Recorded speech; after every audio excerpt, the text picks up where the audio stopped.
Do you know what? Asked Percy. What? Grunted Gordon. Do you know what? Silly, said Gordon crossly. Of course I don't know what, if you don't tell me what is. The Fat Controller says that the work is too heavy for me. He's getting a bigger engine to help me. Rubbish, put in James. Anyone could do it, he went on grandly. If you worked more and shouted less, this yard would be a sweeter, a better, and a happier place. Percy went off to fetch some coaches. That stupid old signal, he thought. No one listens to me. Now they think I'm a silly little engine and order me about. I'll show them, he puffed as he ran about the yard. But he didn't know how things went wrong. The coaches and trucks behaved badly, and by the end of the afternoon, he felt tired and unhappy. He brought some coaches to the station and stood panting at the end of the platform. Hello, Percy, said the Fat Controller. You look tired. Yes, sir, I am, sir. I don't know if I'm standing on my dome or my wheels. You look the right way up to me, laughed the Fat Controller. Cheer up. The new engine is bigger than you, and you can probably do the work alone.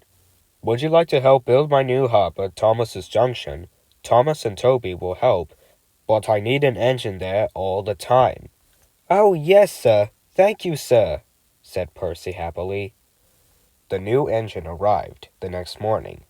What is your name? Asked the Fat Controller kindly. Montague, sir, but I'm usually called Duck. They say I waddle. I don't really, sir, but I like Duck better than Montague. Good, said the Fat Controller. Duck it shall be. Here, Percy, come and show Duck around. The two engines went off together. At first, the trucks played tricks, but soon found that playing tricks on Duck was a mistake. The coaches behaved well, though James, Gordon, and Henry did not. They watched Duck quietly do his work. He seems a simple sort of engine, they whispered. We'll have some fun. Quack, quack, quack, quack, quack, quack, they wheezed as they passed him. Percy was cross, but Duck took no notice. They'll get tired of this soon, he said. Presently the three engines began to order Duck about. Duck stopped. Do they tell you to do things, Percy? He asked. Yes, they do, answered Percy sadly. Right, said Duck. We'll soon stop that nonsense. He whispered something. We'll do it later. The Fat Controller had had a good day. There had been no grumbling passengers, all the trains had run to time, and Duck had worked well in the yard. The Fat Controller was looking forward to hot buttered toast for tea at home. He had just left the office when he heard an extraordinary noise. Bother, he said, and hurried to the yard. Henry, Gordon, and James were wheezing and snorting furiously, while Duck and Percy calmly sat on the points outside the shed, refusing to let the big engines in.